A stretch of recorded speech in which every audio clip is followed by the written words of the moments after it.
Pernah nggak sih kamu ngerasa paling hebat, paling bener, atau ngerasa orang lain itu nggak ada apa-apanya dibanding kamu? Hati-hati ya, bisa jadi itu tanda-tanda penyakit gila kebesaran, atau yang sering kita sebut sombong lagi ngerayap masuk ke hati. Halo semuanya, balik lagi di Lentera Riwayat. Hari ini kita bakal bedah rahasia Nabi buat nyembuhin penyakit hati ini. Zaman sekarang, banyak banget orang yang terjebak fenomena gila hormat, atau istilah kerennya somtong, ngerasa paling wah di medsos. Padahal rasa bangga berlebihan ini bisa ngerusak mental dan bikin kita dijauhin orang-orang terdekat loh. Nah, ternyata Nabi Muhammad punya cara-cara praktis buat ngobatin ini, bahkan tanpa kamu harus datang ke pengajian atau ketemu ustadz dulu. Cara pertama yang simple banget tapi ngena. Coba deh ingat-ingat lagi, kita ini asalnya dari mana? Kita semua berasal dari tanah, dan bakal balik lagi ke tanah. Jadi, apa sih yang mau disombongin dari segumpal tanah? Bayangin deh, sehebat apapun jabatan kamu sekarang, ujung-ujungnya kita bakal tiduh di liang yang sempit dan gelap. Cara kedua, Nabi suka banget ngelakuin pekerjaan rumah sendiri. Beliau nggak gengsi buat jahit bajunya yang robek. Gini nih, sesekali coba deh kamu cuci piring sendiri atau sapu halaman rumah tanpa nyuruh orang lain. Rasain sensasinya. Pekerjaan fisik kayak gitu tuh efektif banget buat nurunin ego kita yang setinggi langit itu. Cara ketiga, Nabi sering banget makan bareng sama orang-orang yang status sosialnya dianggap lebih rendah. Duduk lesehan di lantai, makan pakai tangan, dan ngobrol santai sama mereka bakal bikin hati kamu ngerasa setara. Nggak ada bos, nggak ada anak buah. Di situ cuma ada manusia yang sama-sama butuh makan buat bertahan hidup.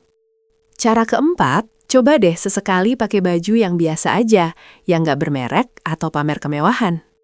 Kadang kita sombong karena ngerasa keren pakai barang mahal. Coba lepas topeng itu dan lihat siapa diri kamu sebenarnya. Kamu tetap berharga kok, meskipun nggak pakai barang branded. Kedewasaan itu ada di karakter, bukan di label baju. Cara kelima, sering-sering deh nengok ke pemakaman. Bukan buat horor-hororan, tapi buat pengingat mati. Nabi bilang, ziarah kubur itu obat paling ampuh buat ngelembutin hati yang keras karena gila dunia. Di sana, nggak ada bedanya kuburan orang kaya sama orang miskin. Semuanya cuma nunggu waktu. Cara keenam, pergi ke alam terbuka. Lihat gunung yang tinggi atau laut yang luas banget. Pas kamu lihat betapa gedenya alam semesta ini, kamu bakal sadar kalau diri kamu itu cuma sekecil semut. Bintang-bintang di langit aja patuh sama aturan Tuhan. Masa kita yang kecil ini mau sombong dan ngerasa paling berkuasa?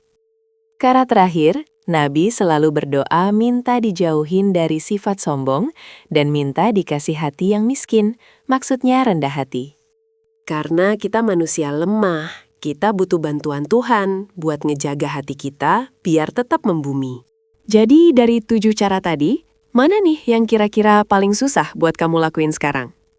Biasanya sih yang paling susah itu yang berhubungan sama gengsi di depan orang lain. Bener nggak? Apalagi di zaman medsos gini, pamer itu udah kayak hobi. Kita ngerasa, wah pas dapet like banyak. Tapi ingat, validasi dari manusia itu semu. Hari ini dipuji, besok bisa aja dihujat abis-abisan. Ada kisah sahabat Nabi yang saking takutnya sombong, dia rela mikul karung gandum di pasar, padahal dia pemimpin besar. Itulah mental juara yang sebenarnya. Semakin tinggi jabatan, justru harusnya makin rajin melayani. Ingat pepatah lama kita? Belajarlah dari ilmu padi. Makin berisi, makin merunduk. Jangan jadi kayak ilalang, tegak berdiri, tapi dalamnya kosong, dan gak ada manfaatnya buat orang lain. Coba deh latihan 1 hari aja, tanpa pamer apapun di story Instagram atau status WhatsApp kamu. Rasain gimana tenangnya hidup pas kamu gak nungguin pujian dari siapa-siapa. Pas kamu rendah hati, orang-orang bakal lebih nyaman curhat dan dekat sama kamu. Ketulusan itu nggak bisa dibuat-buat, dan orang sombong biasanya susah buat tulus sama orang lain. Sombong itu nular loh. Kalau lingkungan kamu isinya pamer semua, kamu bakal capek sendiri ngejarnya. Cari temen yang bisa ngingetin kalau kamu udah mulai melayang karena pujian. Intinya, mengobati gila kebesaran itu butuh kesadaran penuh kalau kita ini cuma hamba yang nggak punya apa-apa. Mulai besok, coba praktekin salah satu dari 7 cara Nabi tadi. Pilih yang paling menantang buat kamu. Makasih ya udah nonton video ini sampai habis. Semoga hati kita selalu dijaga dari penyakit sombong.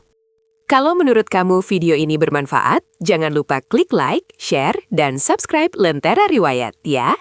Sampai ketemu di video selanjutnya. Tetap rendah hati dan terus belajar. Dah.